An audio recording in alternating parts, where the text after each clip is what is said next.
listening to the Suave Lover podcast with your hosts, Benjamin Ritter and James Amaro.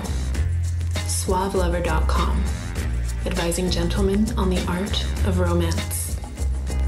Now sit back, relax, and enjoy today's episode.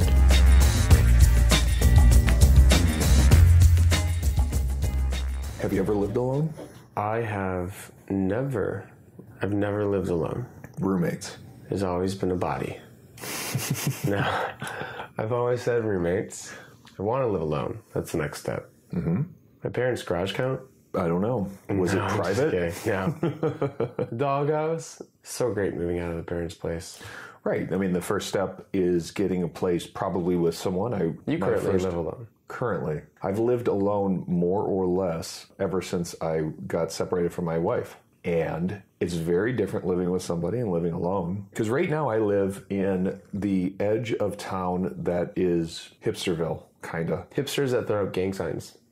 It's right on the border, right? Exactly. Mm-hmm. We're encroaching on a low rent district. And my place, for anybody who hasn't been here, that would be most listeners, is third floor of a walk-up. 30 cats. I have a cat. And when you come in, it's sort of furnished nicely. Danish modern is the style that I gravitated towards. 5,000 guitars. Well, you don't see them. You come in, and it looks like a sort of a nice, modernish apartment. And the bedroom, which you don't go straight into, you don't see, you don't pass, is always ready to go. What I always have ready is a play space. Some people say the good advice is keep your bathroom clean, keep your dishes washed.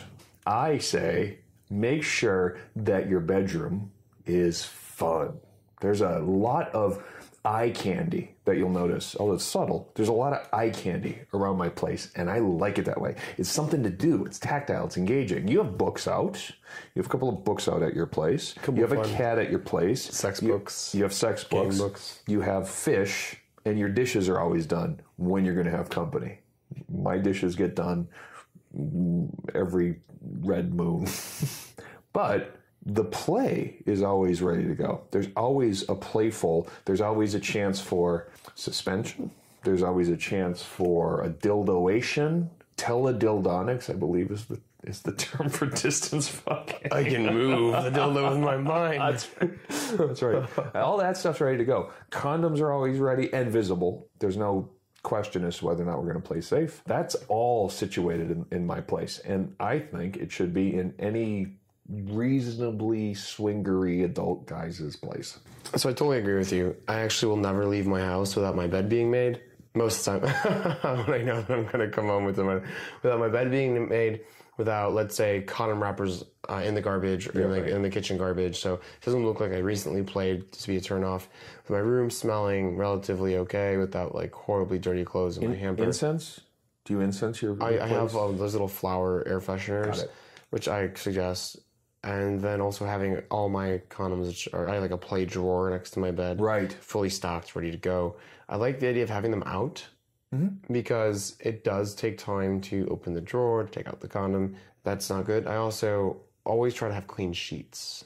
I try to create a clean, comfortable environment for someone coming in. Mm-hmm. Then I don't want anything to get in the way. Like, for example, in my room, I have usually my computer always having some sort of music application open. I have a Himalayan salt lamp, which has the right amount of brightness, just to make sure that the mood is appropriate.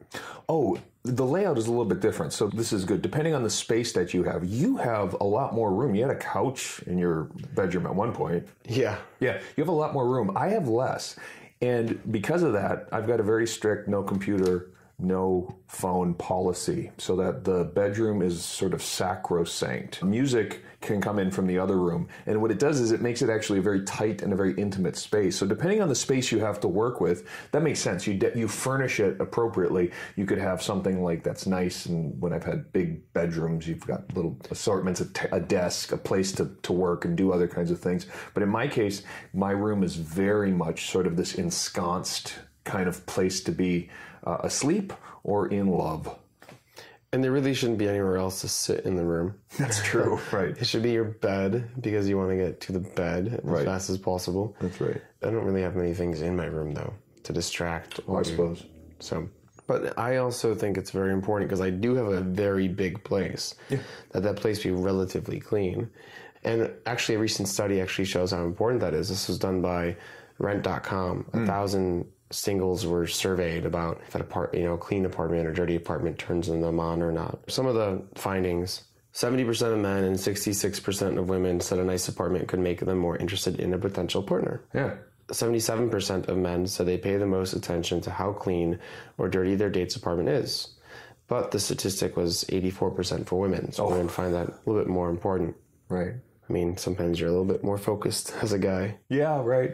On the girl. And 70% of male respondents reported that the biggest turnoff was related to a messy apartment.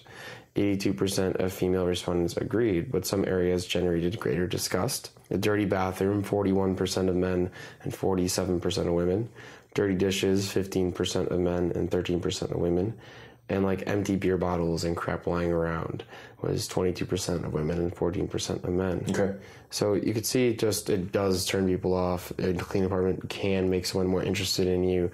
It can't hurt, I guess. Mm-hmm. And what's also interesting about this study is that they had what makes a good impression. Yeah. So stacks of literature or music, a larger bed was more important for men. I don't know, but for women it didn't matter that much. So men don't worry too much of what type of bed you have. Okay. Just make sure that it looks clean. You have huge stacks of books all around it. Sure, right. Even if you can't read. Women really liked having family photos or photos of things that you've done. Hang on a second. Women liked when men had family photos. Yeah. Huh. Interesting, right? Yeah. I suppose it'd be awkward if it was of your wife and kids, but barring that. Well, I don't know. Wow, you have a nice family. Oh, yeah. It was included in the picture frame. Why are you in it? Oh, I used to model. The survey found they weren't too impressed by like big TVs or big stereo systems. They were more impressed by cleanliness. It's funny because whenever I have a guest over, someone who hasn't been here before, there's sort of this nice kind of progression. And by the way, I now have a television, but it doesn't do anything. It can play computer movies. There's a nice progression of listening to some music, sitting down. If you want to strum a guitar, there is a guitar to play. There's a hammock to sit in. There's these tactile things. So there's sort of like some visual eye candy, and there's these little sort of moments of being able to just hang out. And I think it's a very comfortable place, right? It's very comfortable. Dildos. Right. Right. But it's comfortable. It's got like a shearling rug, and you can sit on the floor. You can sort of hang out and lounge. It lends itself to sort of being comfortable. And I think that quick sense of comfort, immediately when you come in, you can make yourself comfortable, is incredibly important. You can't make yourself comfortable if it's a mess. You can't make yourself comfortable if your feng shui, your layout is all messed up. So that means if you're going to engage somebody and sort of enjoy your space, it's got to have that layout that permits that engagement. I've heard people say, oh, you should have activities to do at your apartment or something. Monopoly. But you don't want activities that distract. Like if you're going to your apartment, you're going to it for a reason. Mm-hmm. And you have guitars, so you can play guitar for a few minutes, right? Right. And that's attractive. No, hang on a second. It's not attractive. She will fall in love with you if you play Stairway to Heaven. It's an entirety. I know this is our secret. We just revealed it. Now we're going to go out of business. But you can have a drink. Right. You can see your cats. But the main point of going back to your apartment is to go into your bedroom. Yeah. Importantly, what you don't need is a bunch of extravagant or pricey items. What you're not doing is trying to present your gallery furnishings to somebody. They're there to be comfortable, to enjoy each other's company. With that in mind, decanter your red at the appropriate time as soon as you arrive so that after 20 minutes it's drinkable or whatever. But don't make it about the lavishness of your place. Make it about the comfort and the cleanliness. I love that you just said decanter your red. Do you drink wine? No.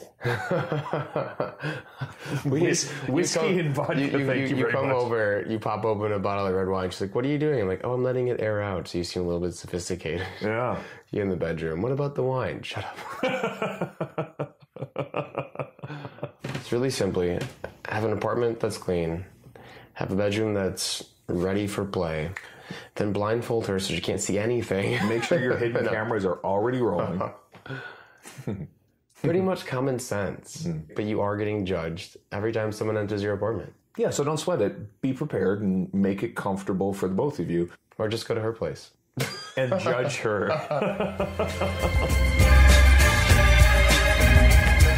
You have been listening to the Suave Lover podcast.